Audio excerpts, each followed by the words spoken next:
जय हिंद एवरीवन। अगर आप पूरे भारत में किसी भी राज्य से हो, आप तैयारी कर रहे हो इंडियन आर्मी की, आपका सपना है आर्मी में जाने का, तो प्यारे दोस्तों आज की वीडियो आपके लिए रहेगी। आज हम बात करेंगे भाई जो है स्टेशन हेडक्वार्टर ECHS सेल में भर्ती आई है मेरठ के अंदर।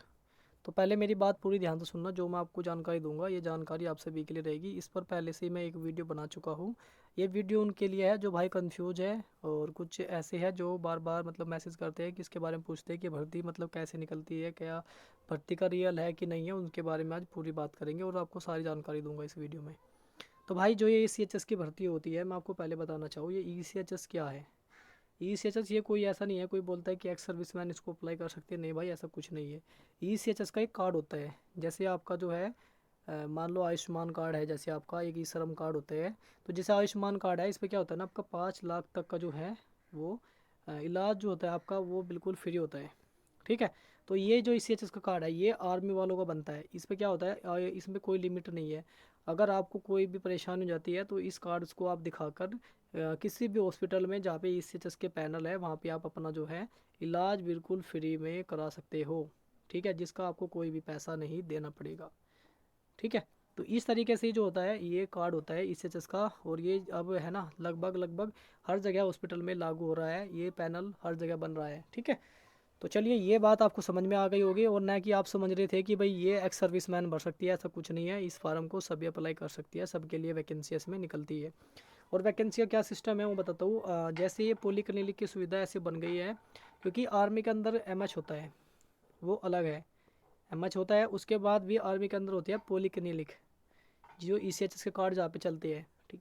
वहाँ के उसी के अंदर ही वैकेंसी निकलती है। ECHS के अंदर एक बड़ा हॉस्पिटल, मान लो एक हॉस्पिटल टाइप का होता है ECHS, उस पर लिखा होता है आर्मी पोली क्लिनिक सेंटर। तो वहाँ पे जो वैकेंसी निकलती रहती है, तो उसी के अंदर ये वैकेंसी आई है, और ये वैकेंसी रेगुलर चलती रहती है अलग अलग जगह, क्योंकि हर एक सेंटर पर पोली क्लिनिक है जहाँ पे आर्मी पर्सन का इलाज होता है। तो हर जगह है और हर जगह वैकेंसियाँ इसलिए निकलती रहती है, घूमती रहती है।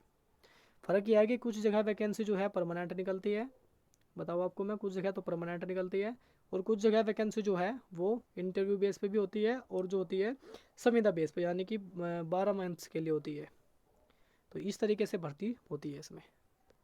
अब उसके बाद जो इसमें मेरठ में निकली है, मेरठ के अंदर जो सेंटर है उसके अंदर पोली क्लिनिक है, वहाँ पे जो वैकेंसी निकली है, देखो मैं आपको बताना चाहूँ किन किन पदों पे वैकेंसी है यहाँ पे हम डिस्कस करें तो यहाँ पे सबसे पहले हम सफाई वाला के लिए, चौकीदार के लिए, चपरासी के लिए, महिला के लिए, एम्बुलेंस ड्राइवर के लिए, क्लर्क के लिए, IT टेक्नीशियन के लिए, नर्सिंग असिस्टेंट के लिए, फार्मासिस्ट के लिए, लैब टेक्नीशियन के लिए, और यहाँ पे लैब असिस्टेंट और डेंटल हाइजीनिस्ट।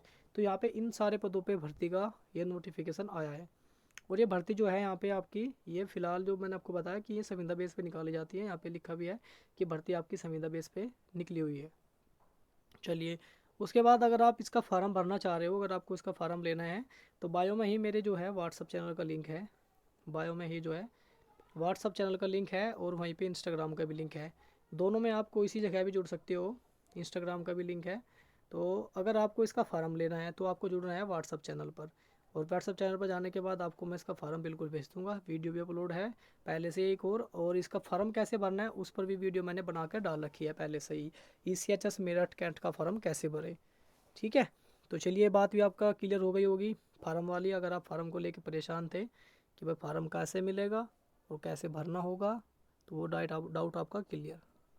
अब नेक्स्ट पे आते हैं। अब इंटरव्यू वाला सबसे बड़ा लोच होता है कि भाई इंटरव्यू में क्या पूछा जाएगा, और ये एड्रेस है वो, इस एड्रेस को भी देखो भाई साथ साथ में, जिस पे आपको अपने फार्म को भेजना है।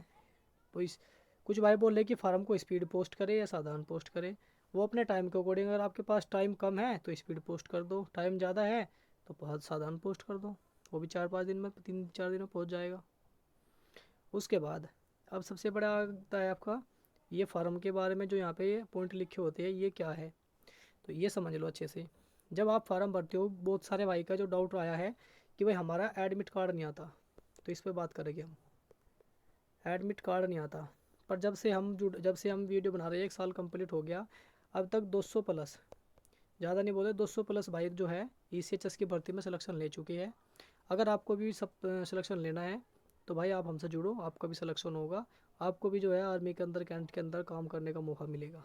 अब समझो मेरी बात।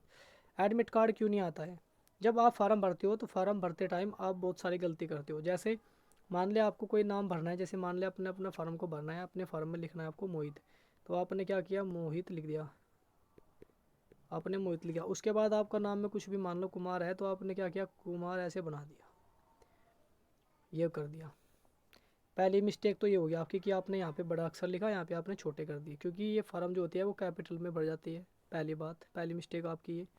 दूसरी मिस्टेक समझो, दूसरी मिस्टेक मान लो, अगर आपने मान लो अपने फादर का नाम भरना है या आपने कोई अपना डिस्ट्रिक्ट डालना है, तो डिस्ट्रिक्ट मान लो आपने कोई भी डिस्ट्रिक्ट डालना है, जैसे आपने दिल्ली डालना है, डिस्ट्रिक्ट नहीं, हम कोई भी कुछ भी मान लो, यहाँ पे हम ये स्टेट की बात करें तो यहाँ पे आपने जैसे दिल्ली डालना एग्जाम्पल के लिए, तो यहाँ पे आप दिल्ली डाल रहे थे, दिल्ली के साथ में आपको क्या हुआ, यहाँ पे आपका आपने यहाँ पे एच टी कर दिया, या आपने यहाँ पे एच करना था, उसके बाद आपने यहाँ पे आई करना था, यहाँ पे आपने ई कर दिया, तो क्या वो आपका गलती हो गया, गलत हो गया, तो आपने क्या काम कैसे ऐसे काट दिया, ऐसे कर दिया आपने, ऐसे। तो अगर आप ऐसे कर देते हो, अपने फार्म में कटिंग कर देते हो, तो फिर आपका फार्म जो है कैंसिल हो जाता है, फार्म आपका जो है कैंसिल हो जाता है भाई। कटिंग नहीं होनी चाहिए आपके फार्म में, कटिंग आपके फार्म में नहीं होनी चाहिए। सारी चीज़ें यहाँ पे लिखी है, अगर आप पढ़ना चाहो तो पढ़ सकती हो, यहाँ पे सारी चीज़ें लिखी है, ये जो पॉइंट लिखे है ना, इनमें सारी चीज़ें ये चीज़ लिखी है। उसके बाद आप फार्म भरते टाइम एक ही राइटिंग में आपका फार्म होना चाहिए। अगर आप फार्म खुद से भर रहे हो तो भाई अपना फार्म आप खुद से भरे, किसी पे भरवा रहे हो तो पूरा फार्म उसी पे भरवाना है। तो ये बड़ी मिस्टेक है जो आपका फार्म रिजेक्ट करती है। और दूसरी बात, जिस ट्रेड में आप फार्म भर रहे हो उस ट्रेड से रिलेटेड एक बार पूरा चेक करो, एक्सपीरियंस उसमें मांगा तो नहीं गया है, क्या क्या मांगा गया है, क्या आपने फुल डॉक्यूमेंट उसमें लगाए हैं या नहीं लगाए हैं, वरना अगर आपने कोई मिस्टेक कर दी तो वहाँ पे भी कैंसिल हो जाएगा।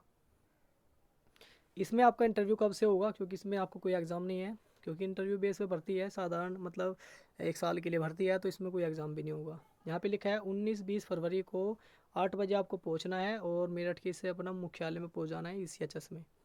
और इसका लगता है आपको कोई सूचना नहीं दी जाएगी, जो फार्म भर रहे हैं वो अपना सीधा डायरेक्टली पहुँच जाना। कभी सोचो कि आपके पास एडमिट कार्ड आएगा, ऐसा कुछ नहीं है। जो ये ऊपर का पेज है इसको लेके जाना है प्रूफ के तौर पे, और अपना सीधे पहुँच जाना है। ये ऊपर का जो पेज है देखो, इसे पढ़ देख लो आराम से, ये पूरा वाला आपको लेके जाना है। ठीक है, अगर आपके पास नहीं है तो बता देना, मैं व्हाट्सएप पे से शेयर कर दूंगा, वहाँ से अपना जो ऐसा डाउनलोड कर लेना, निकलवा लेना, इसे लेके जाना है। तो ये थी आज की वीडियो, और जो आपके डाउट थे वो क्लियर भी हो गए। और जो डॉक्यूमेंट थे यहाँ पे डॉक्यूमेंट लिखे हैं, देख लो एक बार डॉक्यूमेंट में क्या क्या लगेगा, ये लगे। ठीक है, तो चलिए दोस्तों, आज आशा करता हूँ आपको जानकारी अच्छी लगी होगी, और ऐसे फ़ायदेमंद वीडियो के लिए हमसे जुड़े रहो और अपना प्यार और सपोर्ट बनाए रखो। तब तक के लिए जय हिंद, जय भारत।